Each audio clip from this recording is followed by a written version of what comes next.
Hello, how are we doing, everyone? Happy Wednesday. God, the weeks come around so quick, don't they? I was sorting out my calendar yesterday and I was just like, I can't believe it. I can't believe it's been a week since the last episode. I'm glad you like the music. Thank you, Chris. A lot of it is actually from the YouTube library. So if you have a YouTube account and go to the YouTube studio, they have a great library of music that you can search by genre, by style, by duration, and a lot of these I've actually used in projects. But I thought they're just really chilled and relaxed, and I like it as well.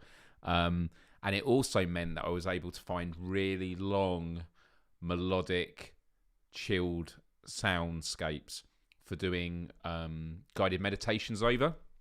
And so I mentioned it last week. I've actually recorded a guided meditation. I'm just editing it, and as I'm editing it, I'm like, wow, a few of those lines I said probably could have been said a bit differently, because the inclination when you're talking quietly like this about holding the breath and taking a deep breath in through your nose and saying all that stuff, it's really, really interesting. Hi from Norway. Hi, Charlotte. Good to see you here. Lots of questions here coming in. Hey, Hannah, thanks for the questions. So yeah, if you're watching, you can just sit back and relax, or if you want to say hi in the chat just once, that's great as well. I believe there's 10 of you so far, so with the 10 of you, if you can all click that like button, it just helps the algorithm getting it out. You know how this game works. So, because it is the last Wednesday of the month, what I decided was that the live show should be a free-for-all Q&A. So, a lot of you have been putting questions in already. I've got them saved. I will be going through them, but it's just a free-for-all conversation. When I started doing these live shows about a month ago, they were kind of open Q&As, and then I thought, actually, let's do topics. Last week's was pretty heavy. It was about the climate emergency that we find ourselves in, the climate crisis. And then the week before that, I thought was actually a really solid, I mean, they were both solid, but I think the one before about anxiety was really good because we covered a lot of ground, and I think it sits quite nicely as a video that can be watched on replay anyway. And it has a nice fun story in there about the fact that I got added into a VR game, which was surreal to say the least. So I hope you've all had a really good weekend and, well, start of the week. Hi, John. Good to see you here. Good to see you here. Here we go. See you go. Good to see you here, buddy. Just as a bit of housekeeping. So, although you can see my socials below, honestly, the only one that you really need to add me on is my Instagram. Instagram is where I am. It's where I'm going to be posting the guided meditation. I might do it on my YouTube channel as well. And also, I've got a really awesome Instagram post for today because this week I hit 180 days in a row of fulfilling my daily target, fitness target on the Apple Watch in terms of burning X number of calories a day and standing so many hours a day, minutes, standing so many hours a day, and also the hitting your target of number of minutes you exercise, which is at least half an hour a day. And it's quite hard to believe because when I got my Apple Watch just before my birthday, I thought to myself, if I work out 3 days a week, that's going to be a huge success. And then I was like, actually, let's see if I can keep this up daily. If I do it for 2 weeks, it's well worth the money. And then as you're doing it, it says for your Apple Watch to calculate the trends of your fitness, it needs to be 180 days. Doesn't mean you have to do it every day. But I thought, you know what, let's try and go for 180 days. And I've hit 180 days. And that's considering that 4 weeks ago, I had a bit of a health scare that I've spoken about before. Heart palpitations, tight chest, stuff like that. And I've still been going for walks and being able to hit my targets in more long form ways. And so it's been quite amazing. I'm the fittest I've been ever in my adult life, although the last month has been difficult for me. But yeah, so I've got a nice post and also thanking a lot of the trainers on the Apple Fitness Plus app. Some of them I speak to a lot on Instagram. Really lovely people. So yeah, really, really good. Never see your IG post, and I've been following you for months. That's interesting. I would just say go to my Instagram, just like one of them, and it might just like rejiggle the algorithm. Yeah, it is. It feels good. It feels good. And yesterday I had test results back from the doctor. Had an ECG and blood test, and they all came out clear, which was good. And so I did a workout on the Apple Fitness Plus app for the first time in 4 weeks. Got my heart rate above 120 BPM because that's when I normally felt discomfort in my chest, and health anxiety makes it a lot worse. And I got it to around 140, which is good. 160, 170 is if I'm really pushing it, but I'm not doing any high intensity workouts yet.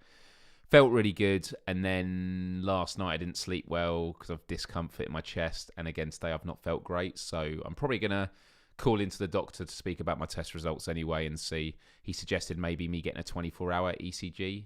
And it's one of those things of like, I don't really want to waste time and resources, but it might be the best way to do it because then at least it's not just when I'm lying on a bed for 30 seconds at the doctor's getting an ECG. It can actually look at the patterns.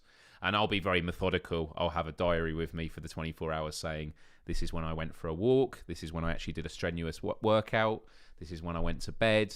And also I have a sleep cycle app, so I measure my sleeping patterns, and they've been pretty off the last few weeks as well. But it could be worrying.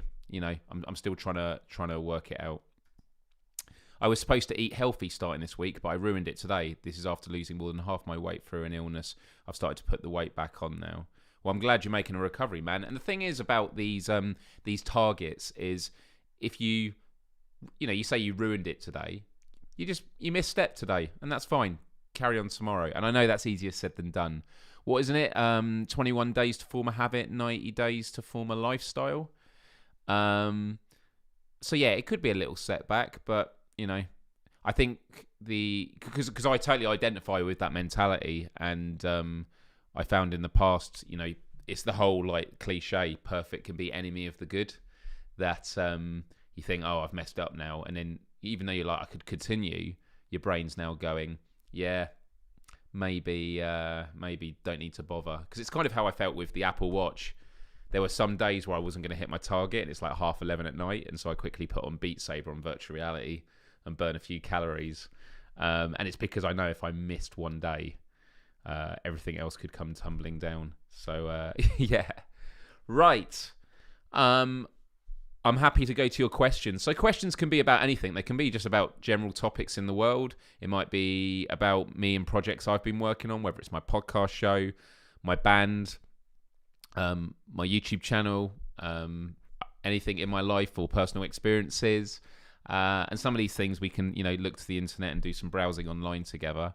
So, yeah, just keep whacking them in the chat, and I'll keep saving them.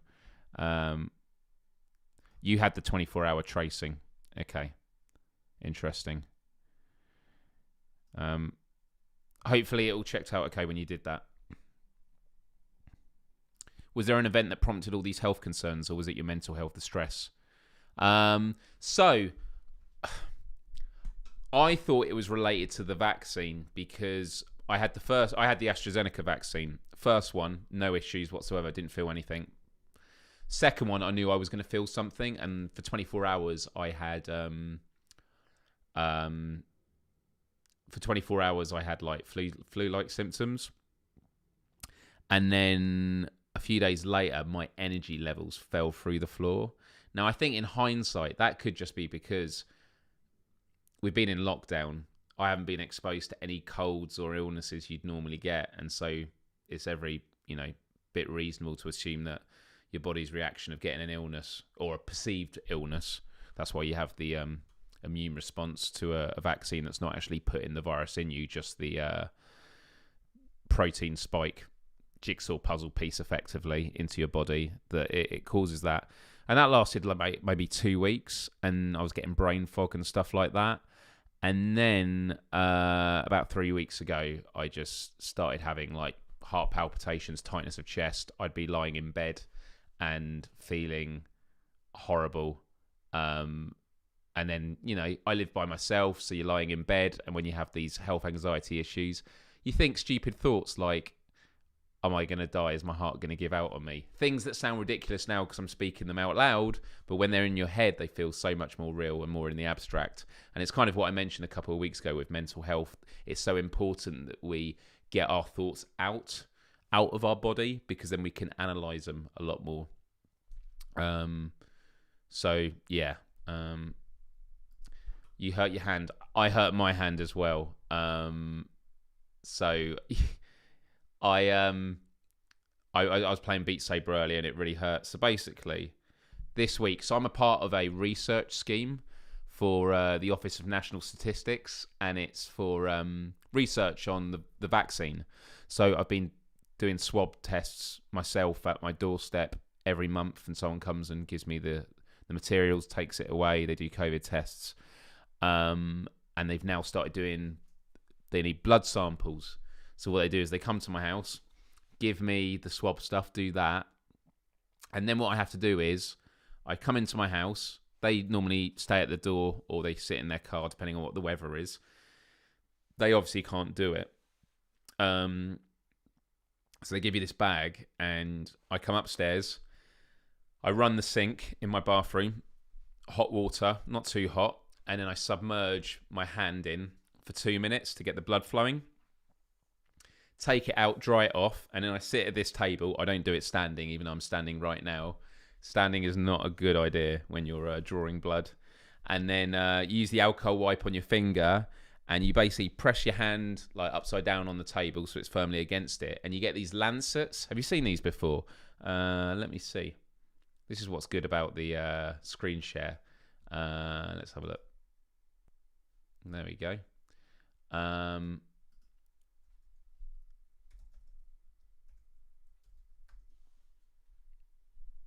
can't believe how expensive they are, the ones that I use.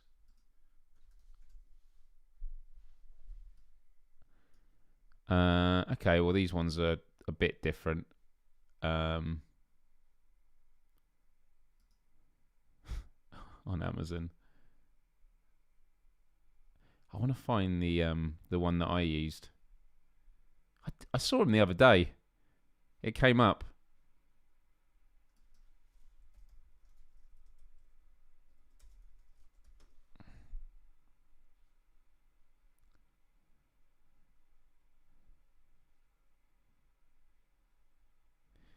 Okay, I can't find it. But basically, it was this quite... Let's have a look. I know that people use it for diabetes and stuff like that. Yeah, they give you this lancet. You take the top off. You have your hand pressed against the table, and you push it in, and it's like, I'm pushing down. You have to push into your finger, and you feel it click, and that's because it's like stabbed your finger. You take it off, and you're like, oh, I see blood. And when I did it for the first time last month, I filled up this vial of like 0.5 mil really quickly. They joked it was like a world record. Put a plaster on, and it was quite a sore. This week, so it was on Monday, I decided not to do this finger because I'm using this for typing on the mouse, so it made it a real pain for the weeks to come. I thought, I'll do this small finger. So I did it. And the blood was hardly coming out. Like, I got maybe one drop. So I was, and especially because like now I knew what it was like, I was a bit anxious of like, no one likes to stab themselves with a needle. So I was like, oh, shit, I've got to do it again now. So they give you a spare lancet. So I used the second one, did the test, and it still wasn't enough. So I went downstairs and I said, I'm running the sink again. Give me a third lancet, third time lucky. And they said normally they would leave it, but they trusted my judgment. Did the third finger, which was, I think it was this one, my index finger. And I got the blood out really quick that time. So that was all done. So I basically had 3 really sore fingers. And then today, while I was doing the washing up, there was a plate that had smashed and there was a bit in the sink and I hadn't seen it. So as I was washing round, there was a little bit I was trying to get out. And then I felt like pain and I saw a bit of blood on my phone screen, which I should probably clean off soon. And basically I'd cut myself on this finger. It's really sore now because it's like, you probably can't see it, but it's like a little slash down the middle and there as well. It's right on the end. So I had plasters on these earlier. So basically 5 of my 10 fingers are really sore. So, yeah, long story short, I've been an absolute disaster with hurting myself this week. Right. Just having a look at your comments. I'm sure a lot of people can relate to that. I try not to Google symptoms, not smart to diagnose yourself. Brain, how you got everything. Dude, this is so true, right? This is exactly how I am. Whenever you've got stuff wrong with you, you kind of want to look online just to get a peace of mind. It's one of the worst things you can do. Because I was like looking up, I was getting like gargly sounds. Like, and I've had it for a while, but I had it after my workout. And some of you might have had it before. But like, I'm getting sort of gargly sounds. You know, like when your stomach rumbles or makes noises. It was like that. But it's like down here by the ribs. But there, I looked online, and yeah, it's a typical example. Most of it is like, yeah, it is a part of your stomach still, and that's absolutely fine. Another is like, oh, if it feels a bit vibrated, it could be heart failure. Check it out with a doctor. That isn't. It's just people on forums. That's not fucking helpful. Like, excuse my language. It's just not helpful at all. And so yeah, especially at night when you're lying in bed and your brain is going round and round in circles with stuff. So totally agree with you on that. I need to do the test before surgery. First time I've done the test. I was vaccinated before most people due to health problems. It surprised me that people are just getting vaccinated. Yeah, I mean, it's a shame, especially among young people, but there's so much skepticism, and I think it's just because the way that we have such a fragmented media. And, you know, broadcast media has, for many reasons, lost the trust of the public. And the diversity of ways of getting information has meant it's easy to seed doubt. I think, you know, so for example, there are reports like in America, there were, I'm just looking, there's a fly on the spine of a book up there, and it's been absolutely still. It hasn't moved since the live show has started. It's clearly having a nice little sleep. But yeah, suppose in the States, there's lots of cases where people who've been working closely on vaccines have had bad symptoms. And there's this kind of shame that you can't talk about it because somehow you're helping the case of the anti-vax. But surely if you want a robust vaccination, anytime there are symptoms, they should be reported and logged on so that we can improve them. Because you're using such a big case study, tens of millions of people are getting the vaccine. So it should be reported so we can make sure we get it right. I think one of the most interesting things, though, is it is a numbers game. So on the one hand, in the media, you know, 6 out of 6 million people got blood clots in the UK, I think it was. And it's like, but then you look at, so that's 1 in a million. And then I learned, and obviously it's because I'm a guy, I was learning how, birth control for women. It's like 1 in 100,000, 1 in 300,000 between that much of a chance of getting a blood clot. That's why you have to speak to your doctor about what kind of birth control you're going to get. That was a total, you know, new discovery for me. And so, you know, you put it like that and it's like, okay, yeah, that makes sense. It puts it in more perspective. And the media is only going to report, as I've mentioned before, you know, when a dog bites a man, it's not news. And when a man bites a dog, it is. So they're going to report on the rarities. They don't report on the planes that land safely at airports. They report on the crashes. And that's why people have a fear of flying. I think finger injuries are some of the worst. So many nerves. Absolutely. Especially because it's what you're doing stuff with. So like, I've got this like little slit there and it feels like, you know, one of those paper cuts. You know, sometimes deep cuts don't hurt as much as like, paper cuts, man. Really horrible. So yeah, like I'm having to improvise using different fingers. I'm surprised a lot of British citizens are only just getting vaccinated in the States. The general public was getting vaccinated in March. Well, to be honest, we were actually one of the fastest rollouts, and it's just slowed right down for whatever reason that is. A lot of countries in Europe are catching up as well, so it's probably going to level out, but we'll have to wait and see. Cool. Just want to welcome anyone who's just been joining in the last 5-10 minutes. Thanks for stopping by. Be sure to click that like button if you haven't already. It helps out. And before I get on with some of the questions, and feel free to keep feeding in the questions, my question for you is, how do you find out about the live show I do? Is it because I'm on what I post on Instagram? do you actually get the notification before I go live on YouTube with the set reminder thing? Or do you just get notified when I go on and you kind of know it's this time every week? I'm just curious to know, because I'm wondering when I should schedule live shows, because I do them like 24 hours before. But I'm thinking actually maybe I schedule them straight after the show, so we're ready for the next one. But yeah, that's just interested to know. Best way of that. By the way, I'm drinking gin and tonic. I've earned it. Oh, guys, I went food shopping today, and they had these. Oh my god, they have these. You know, Velvet Red. Is Velvet Red just a UK thing? Right, here we go. Bringing this up. Facebook and the notification for YouTube. That's good, Nicole, because and you saw Twitter, okay, and you have reminders on. Great. Yeah, the reason about Facebook is I can't really put the link to the live show, because if you put any reference to a YouTube video, they just completely tank the exposure. Oh, dude, I feel for you. But that's awesome about the gig. Must have felt good to get back into it. We had practice on Sunday, and we're playing a show in London at the end of next month. So I'll get some details up. It's in Camden, in London. Let me Red Velvet, right? I don't know. It must be. It's so popular. Like, it's one of these fads that have sort of just blown out recently. But let's have a look here. I love it. We're going from blood test lancets to Velvet Red cake.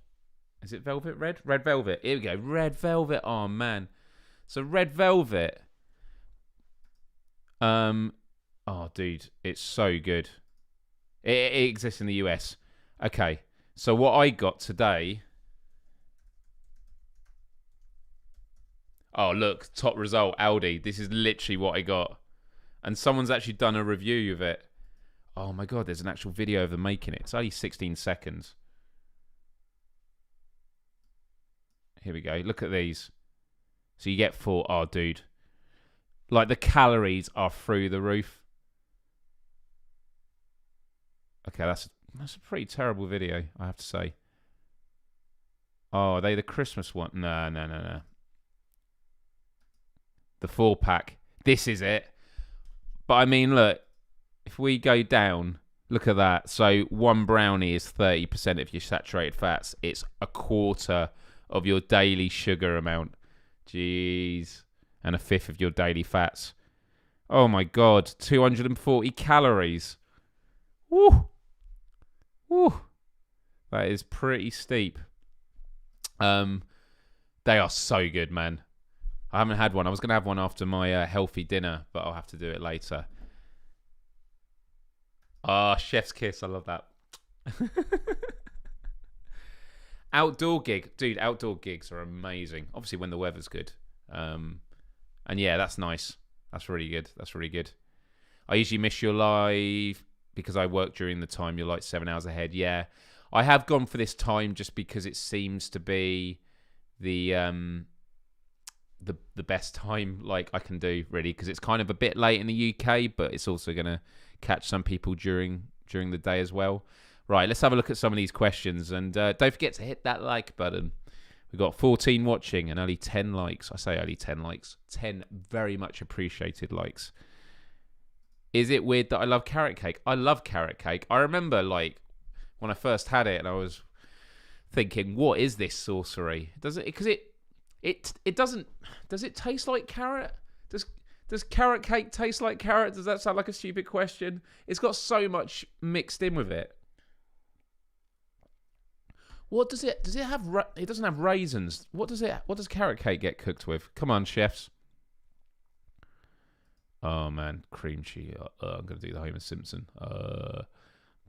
So good. I love this. If you put carrots in it, yes, it does. Is it spicy? Yeah.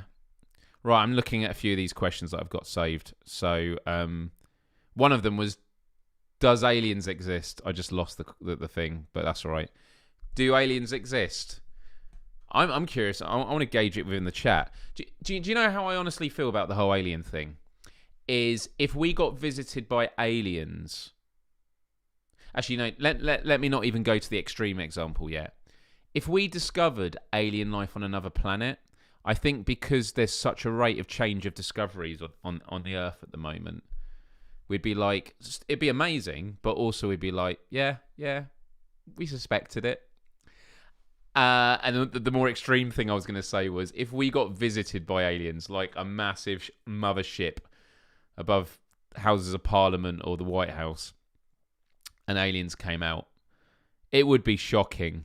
But you know what else? A part of me would be like, yeah, this is the world we live in now. Nothing can surprise me anymore. The thing I love about the alien discussion is, do I think that we're alone in the universe? No. But do I think we'll discover them? It's unlikely. It's really hard to get your head around how big the universe is. And so the best way I can explain it is there are more grains of sand on our planet than there are stars in our galaxy. Let me just check this.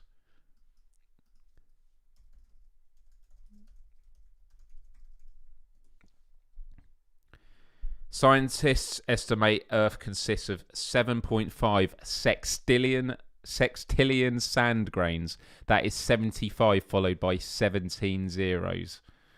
That's meant to be 7.5.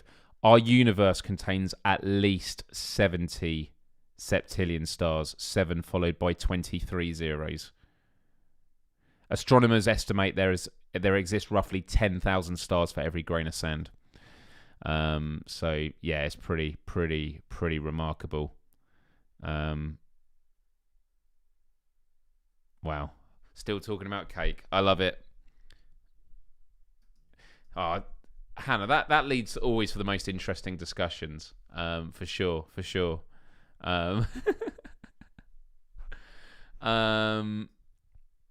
Right. Here we go from Hannah. Do you think our societal problems would remain the same even on a Mars colony? Well, funnily enough, like I've for a long time been a huge advocate of the resource-based economy, and I'm happy to describe that if you want me to explain it in detail now, chat. But to give a quick summary, a resource-based economy is the idea that you run an economy without a monetary system, without money. It's the fact that the rate of exchange will be so quick via technology that instead of requiring money to symbolize supply and demand, instead we will be able to have machines that can detect what is the demand of goods and services and produce accordingly. Minecraft is a resource-based economy. Doesn't have a monetary system. You mine, you produce, and then you supply it accordingly. Chris asked Jacques Fresco. Yeah, Jacques Fresco from the Venus Project was a huge advocate of it.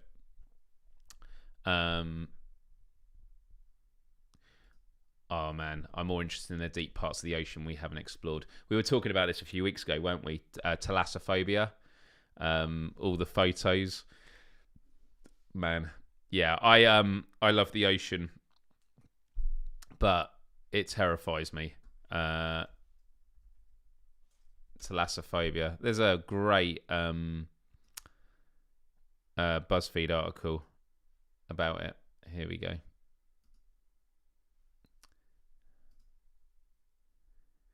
So like, it's just like, yeah, you're right. It's so big, so big. What's down there? And it's right. We know. The most irrational fear I remember as a kid, hating doing backstroke in a swimming pool because you couldn't see the sharks underneath. Oh man. Imagine you're swimming, you feel these guys brush against your leg. Do you know what? It reminds me of this amazing documentary. Let me open another tab. It was Edge of the World documentary. Was it End of the World? It was the guy that done the Penguins documentary. Encounters at the End of the World. Oh, wow. Someone's actually uploaded the full one to YouTube. Okay, you guys need to watch this. If it's the one I think it is. Yeah, it's by Vernon Herzog.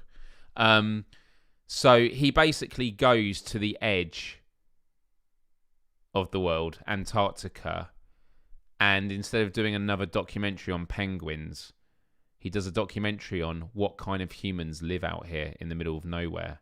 And it's absolutely beautiful, all the sights and everything. Oh my god, it's in 360p. That's a shame. But I love this scrolling feature so you can actually see. Right, so this guy here, oh man, they're so interesting. He is in this little hut in the middle of nowhere, right? And he's got that breathing gear on. He has to put on like so many layers of like gloves and like clothing. And then watch this. He goes into this ice thing. Check this out.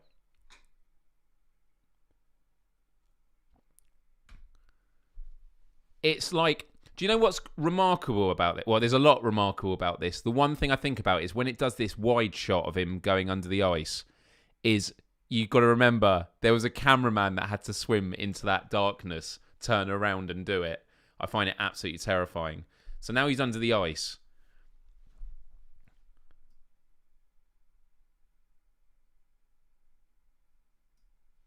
And look, that's just the little hole they've come out of. And then check this stuff. They find stuff in the water that humans have never known of until recently. It's just like, look, you'll see. So that image I found, it just reminded me of this.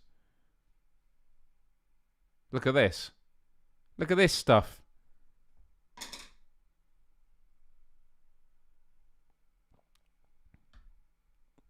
Some weird fish. Look, it's just, yeah. This is legit. This is in Antarctica under the water. So you want to talk about alien life? Look at it. It's amazing. Stick your head in that. Yeah, Nope. I love that the new Jordan Peele horror movie, is called Nope. Here we go. I think they take some samples. He's actually got his face exposed. Well, of course. I guess the water's gonna not be too cold. Oh, they put that in there to measure it.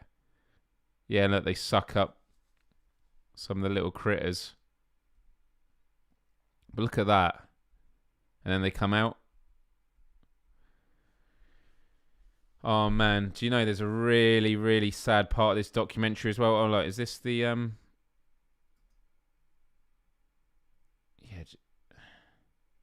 There's like one shot where he's like in the middle. Look at this. Is it?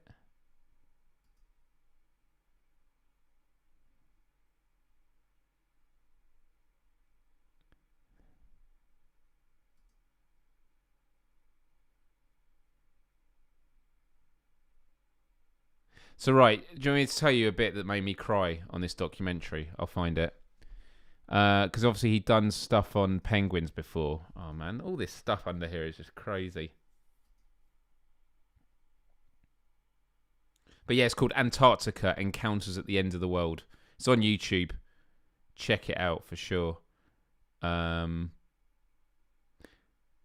they talk all the hydroponics and stuff they grow. And it's just really interesting people. They watch a lot of end of the world documentaries out there as well. Yeah, okay, right. So they meets this guy who's just very, very quiet. And as I said, this documentary filmmaker made a documentary about penguins that was very famous. So he was asking him questions about penguins. And then... Oh, man, this is so sad. Look at this penguin here. This penguin just starts running. Oh, no, it's not this one. Let's find it. Oh, here we go. So the penguins start migrating. So they start heading off. Look at them. All running. Oh, isn't it cute? Isn't it cute all the penguins running off? Yeah? Isn't that nice? But look at this one. What? It's going the wrong way. No, no, no, no. No, no, no. Go back. No. What are you doing? Right? I'm pausing it now. Some penguins have a moment of madness where they just head in a different direction to the rest of their family and they keep running in that direction until they eventually die. And in the documentary, they say, can't we intervene and turn it around and put it with the family? And they say no, because that is actually not good for evolution, because it means you're then passing genes that have this, survival instinct. It's a defect. And obviously you shouldn't interfere with nature. So this documentary just shows you this penguin running opposite direction to its family, and it just keeps running until it dies. I just oh man, when I first saw this, I cried so much. I was like, I wanted to grab this penguin and send it. Look, it even turns around. It turns around. It turns around looking at its... Oh, man. It turns around to look at its family and then it keeps running. And look, they've gone right up to it. And they say, can we stop it? And they're like, no, there's nothing we can do.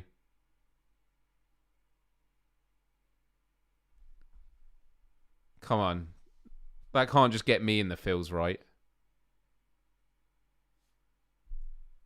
It's one of the saddest things I've ever seen.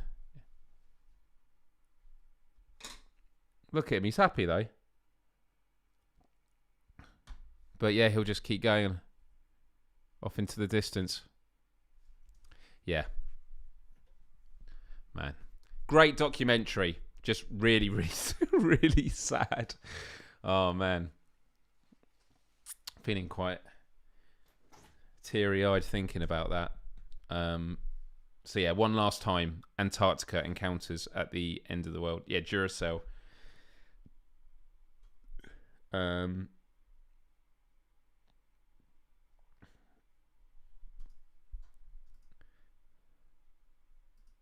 Makes you wonder what the repercussions of us messing with nature. I'm not saying that we shouldn't, but you've got to figure it's going to catch up with us. Well, it's what some of the arguments are with the COVID virus, whether or not it was created in a lab. Because I think it's a very real possibility. Doesn't mean it was purposely leaked, but there's this whole gamer function research where you play with viruses to make them stronger, so you can then work out how to deal with them. And if it broke out, that could be what's happening. I like this. Maybe he'll run into some other penguins and be adopted into this group. I wish I had that optimism. But when you see the vastness of Antarctica, maybe he'll make a nice little home inside a polar bear's mouth. Yeah. Nature's very brutal. It's very brutal. When you think about the thousands of years humans have been here, we've really stood the test of time. But I talk a lot about Shinrin-yoku, which is the Japanese word for forest bathing, which is the idea that every day spend half an hour bathing among the trees, because we're beings. We grew up in wooded areas, among nature.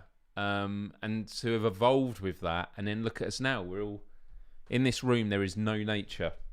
There's no plant life or anything in here, and we spend so much time indoors. That will have an implication. And so yeah, we have become very disconnected from nature when in fact we are nature. And it's unfortunate. Hey Paul, good to see you here. What a time to join. I'm sorry. Yeah, it was a very sad penguin story. Hey, Taylor, thanks for stopping by. Really appreciate it. Can we get 3 more people to click that like button? Be amazing.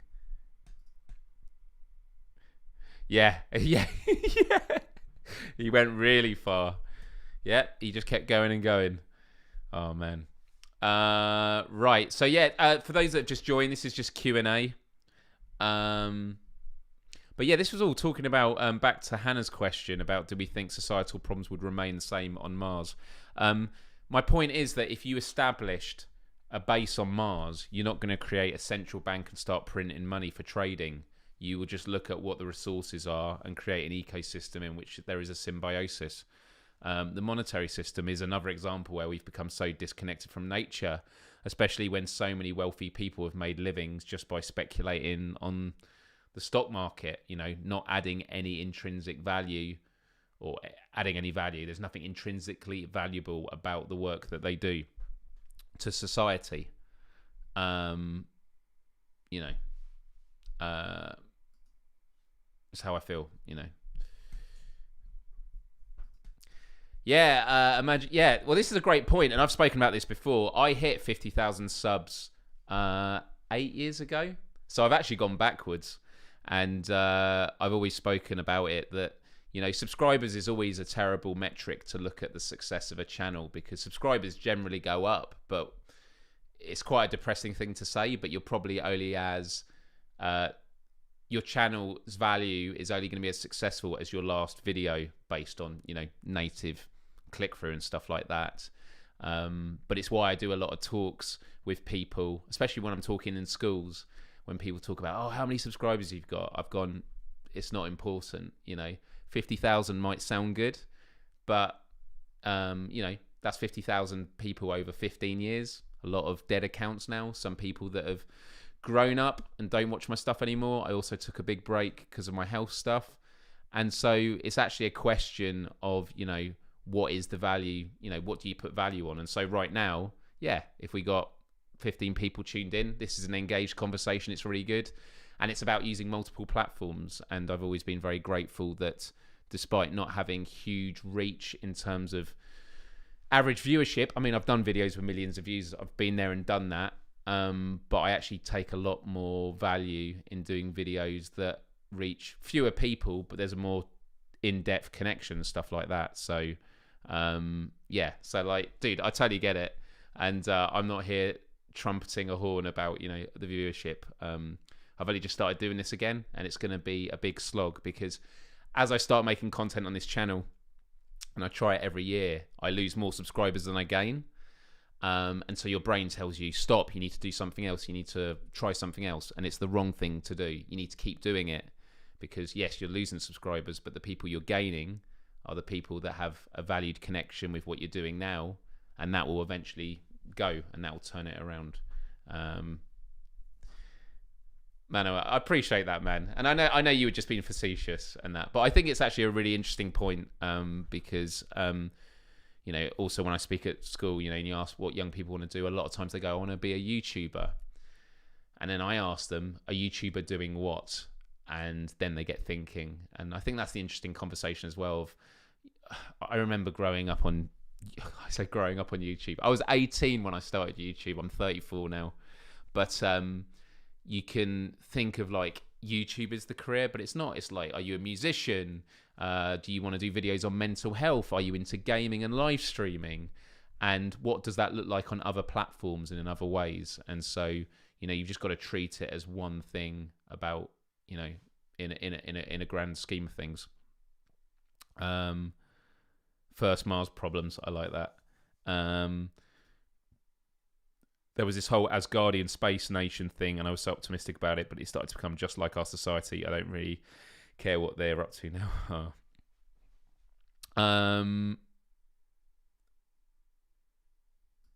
Opinion on the new generation that use social media on young age instead of playing outside. I mean, to be honest, sorry, I clicked the wrong one. I followed you since the 2000s, like back in the Charlie is a cool like era. That's awesome. I would love to get Charlie on my podcast for a big catch up, but he's off doing other things and that, and I never get a response anymore. But that's cool. Things change. People go on to do different stuff in life. But he does a lot of Twitch streaming, a lot of gaming and that. He's really, really fun. Sorry, this was the question I was looking at from Geordie. Dude, I remember people saying it when I was growing up. It was the whole like, oh, YouTube, it's just dogs on skateboards, isn't it? And it's kind of like I don't buy it. I think young people are heavily online, but so are boomers. So are everyone now, and obviously during the pandemic as well. But do you know what? I love the let me see if I can find this meme. Yeah, this one.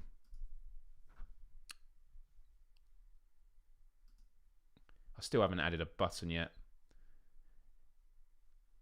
Look at this photo on this side. Is it going to load? Yeah, look. The caption is, all this technology is making us antisocial. Because everyone is on their phone on the train. When actually you could argue people are much more connected now on their phones. They're having conversations. But look, here we go. This is the article goes, stop sharing these photos of antisocial newspaper readers. It doesn't make the ironic point you think it does. I love this. I think I read this article ages ago and I didn't agree with it. Let's have a look. What's his point? Okay, so his point is there's a finite end point to reading a newspaper, and it usually took no longer than 45 minutes to get there. So, okay, so his disagreements are stuff that I would agree with, but I think on face value, the idea that people on a train in that, if the train's 45 minutes, the point is they're not talking to each other. But if you're doing it as a comparison to like technology as a whole, yes, they are endless rabbit holes. And I have had people at my house before to hang out, and they spent most of their time looking at their phone. They would have been they were quite a bit younger than me, because the thing is with the YouTube community growing up was there was such a wide range. There were like people 10 years older than me, and there were people 10 years younger than me. And I did find people younger, not always, but there were a few that were just completely like absorbed by it. But I'm sure they would have changed that now. Yeah, I mentioned this earlier, Paul, so I did get them back. It all came clear, but I'm going to speak to the doctor tomorrow because I'm still having issues, and I just want to see what I can do about it next. I remember spending whole summers inside reading books. There we go. Okay. Okay, boomer. Man, I've not heard that in at least a couple of years. But yeah, that's my thoughts there. Right, another question from earlier. Is it wrong to raise your kids in religion, going to church or praying 5 times a day? Has anyone seen the documentary Jesus Camp? It's going to be another recommendation.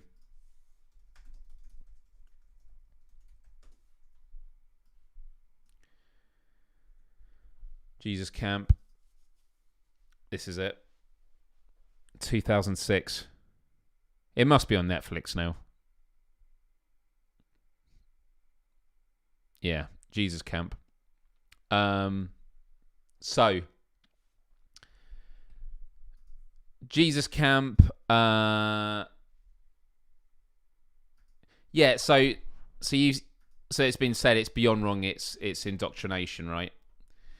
This is what's interesting though. Is it's like when you hear about stuff people don't like being taught at schools. They're like, it's indoctrinating our kids, but it's like all school is indoctrination. And you might go, but what's wrong about being indoctrinated about like science and biology and stuff like that? And it's like, I think far too often school is always about teaching you what to think so you can pass the exams, when it should be more about how to think, critical thinking and things like that. That is how you'd overcome it. But the reason I bring this documentary up is because it's about a really, really extreme Christian Jesus Camp, evangelical Christian community. Where was it based? It was based in North Dakota. And they've literally got little kids like holding models of fetuses to tell them like abortion's bad, and they get them speaking tongues. And the preacher is like bullying them, going, you come here and you say you love Jesus, and then you go back to the playground, and then you're a sinner, and you're a hypocrite, and like the whole like God knows you and you're gonna rot in hell and all this sort of shit. Hey Callie, good to see you here. Whoop. Callie, we are gonna have to have a gaming session soon. Oh, you missed a really sad conversation about penguins. I'm glad you missed that.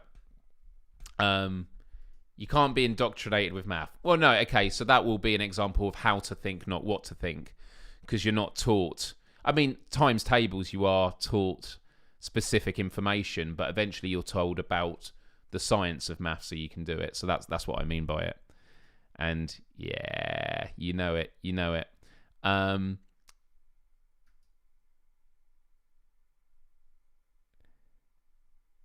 Yeah, he did. Yeah, like yeah. But the point I'm making with Jesus Camp is it has a really interesting statement at the end. So there's this woman that runs the church, and you think all the way through of like, what a bully. It's indoctrinating these poor kids. They're like literally crying. This is, I don't use the word evil, but a lot of people would say it was evil. But then at the end, there's a bit where they speak to her in the car, and she basically is very. When I say emotional, I'm not using that in a disparaging way. Like, you can tell she's really like invested in it, and she basically makes the point. I was brought up to believe that if you didn't accept Jesus, you go to hell. So now that I have that information, what sort of person would I be if I was to allow these kids to go to hell? Now, I'm not religious. I think that's complete bullshit, right? But it was a really interesting point of the movie, because what it shows you is when it comes to indoctrination, it's about breaking the cycle. Yeah, what if you did believe that people were going to go to hell because that's what you were taught growing up? It was put into your head, and you thought that I can save these people. I remember when I was at secondary school, I was on a biology away day, and there was a student that said, "Myles, I really like you. I just don't want you to go to hell because I didn't accept Jesus." Really, really interesting conversation. But on that Jesus Camp thing, it was really interesting because you see her as this like really, horrible woman bullying these kids. But you just got to wind back the clock, and she would have been one of those kids once upon a time being bullied. And there's a few kids that are in that documentary that have grown up now, and they're huge evangelicals. And it's about, how do we break the cycle? How do we break the cycle? And it's something we need to do lots of.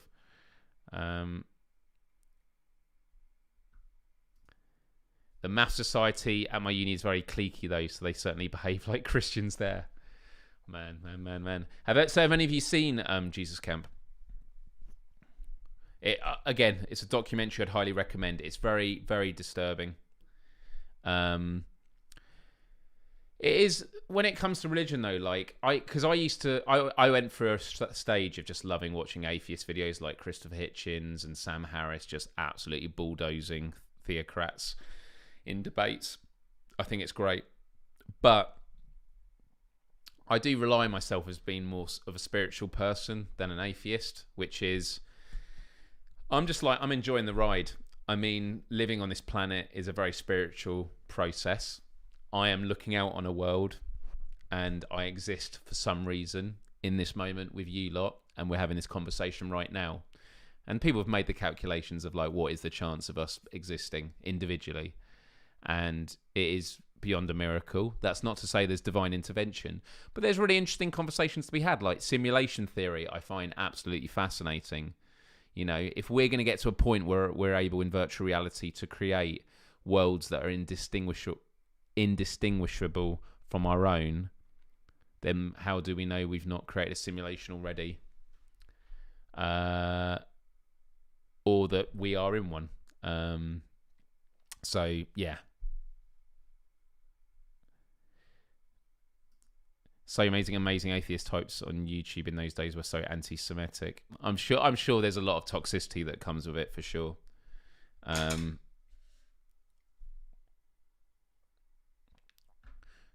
Try drawing Muhammad, see what happens, call Jesus gay, and nobody cares. Well, I did a video when there was that controversial movie called The Innocence of Muslims. It's still on YouTube, and it still gets like views every day. And I've actually got in the thumbnail the depiction of Muhammad from that movie, and I've had people from Morocco sending me death threats. Do you know what? Have I got the screenshot of it? Let me see if I can find it. Oh man, it was such an social. It'll be in my social media one. Yeah, is this it?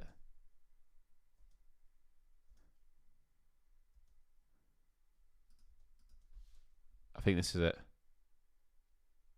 No, I really want to find it. I really want to find the death threat I was sent. It was like from years ago. God, this is a trip down memory lane.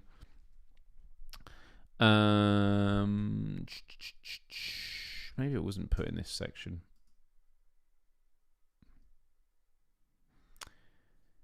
Profile. No, I can't find it unless it's in this section. 1 second.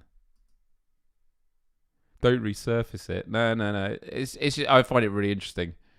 No, I can't find it.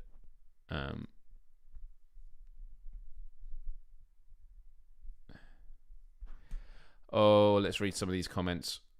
But yeah, but the video I made was basically the innocence of Muslims. I was like, yeah, that movie that was made was completely unnecessary. But should people be killed for doing stuff like that? No.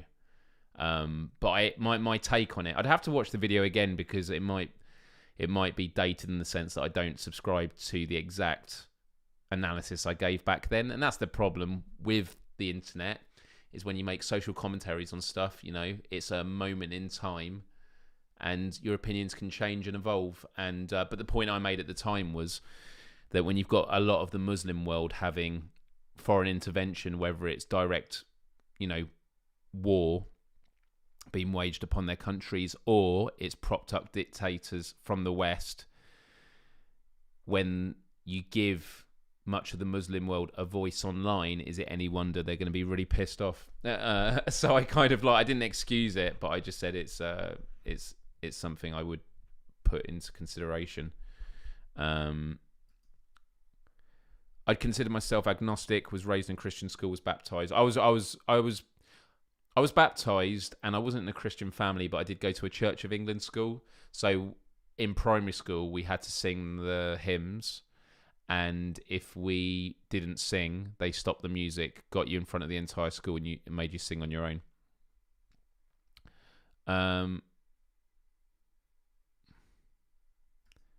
I feel that we are growing increasingly separate, that because we have infinite choices of whom we want to socialise with, we choose more and more those we believe in 99.9% of the things we do. Yeah, I mean, the one of the key components for humans is to have a sense of belonging. Isn't it? So yeah, no, I'm totally with you there. My goodness, I've just seen what the time is. It is 2 minutes to the hour. So I am going to wrap this up because I really want to get this Instagram post done in the next hour before I then tune into the PlayStation VR live show in an hour.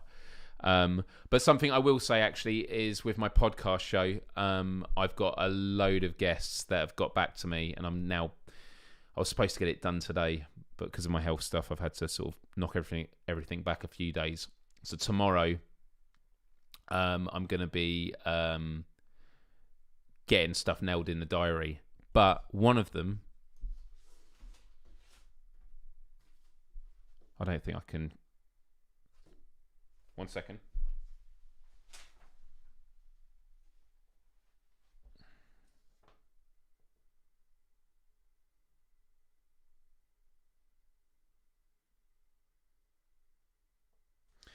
Yeah, I'm not going to...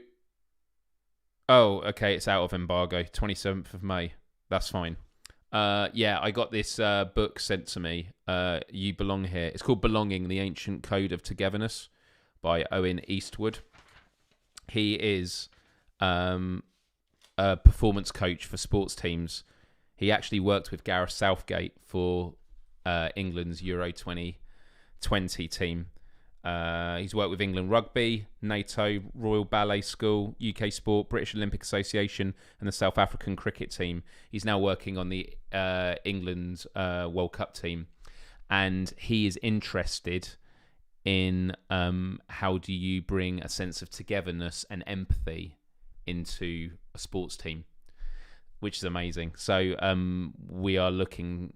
We're just trying to get a date in the diary now. I think he's going to come on in August. And for anyone that is subscribed on Patreon, I know a lot of you are to my Patreon, you will be able to tune in live when it is. So once I've got a date in, I will put a post up. I still need to revamp the whole Patreon account. I've just had so much going on with my health and that that I have fallen behind there. But it's going to be a really, really great episode. So I can't wait for you all to see that. So you can watch it live, and if you have any questions for him, if we get a chance, we'll put it at the end. That would be great. Callie, if she's still there, Callie's boss is going to be coming on my show in a month or two. Just getting a date in the diary. Luria Petrucci, she runs Live Streaming Pros and Uniquely You. All about empowering people. She helped a lot with my setup, my live streaming setup in terms of the programming and things like that. Really, really interesting person. Very, very inspiring, and also an old school YouTuber like me. So I'm really excited about reflecting over the good old days of YouTube. I mean, her and I worked in completely different spaces, but I'm sure there's going to be a lot of overlap there. So yeah, that's going to be a really, really good conversation. And then I've got a couple of people I can't confirm yet, but we just got, like, there's been a bit of a pause since the episode with Anna, which was a pilot, but I think the episodes are going to start coming in quick and fast, so that's really, really exciting. Yeah, I can't wait to get it up and going. So yeah, stay tuned podcast-wise. I want to thank everyone for tuning in. It's been another week. I want to thank for all the love and support. It's been a really difficult 4 weeks for me. I just haven't really been feeling myself, to the point I've not even been gaming. Me and Callie were supposed to be doing lots of gaming, and I've just been so exhausted in the evening that I'd normally watch a live show until like 2 a.m. Not gaming, nothing active, just to sort of chill me out and get rid of my anxiety, and then I'd pass out. And yeah, now I'm feeling better. Hopefully I'll be in a better place to start doing some gaming in that, but I've got loads of work to do, and I'm still job hunting, although I've got a few interesting projects coming up. But as always, I just want to thank everyone for spending the hour with me. It's one of my favourite times every week. I always really, really enjoy this. I think having Q&As at the last episode of each month makes sense, but I always take your questions in every episode anyway. It's just that I like to do them more around themes. So 3 themed weeks. We've done one on mental health, and we've done one on the climate crisis. I mean, they're pretty big topics. And if you do have any ideas for topics that you'd like me to talk about, just drop me a message on Instagram or something like that. But yeah, please take care of yourselves. I know it's a very difficult world at the moment with the pandemic and the climate crisis and economic turmoil. Basically, everything is pretty shit. But togetherness, a sense of belonging and connection like this is what keeps us going, and is what can allow for critical mass to be achieved with finding solutions and organising ways in which we can actually create a better future together. And that is very flowery in the air language, but beneath it is some real logistical insight in the fact that, you know, by being isolated, you're unable to get a lot less done. You know, that's why we have society. So whether it's with your friends, your family, or even other people online, just stay supportive, keep expressing vitamin G, gratitude whenever you can, and I will see you next Wednesday. So much love to you all. Peace. Have a good week.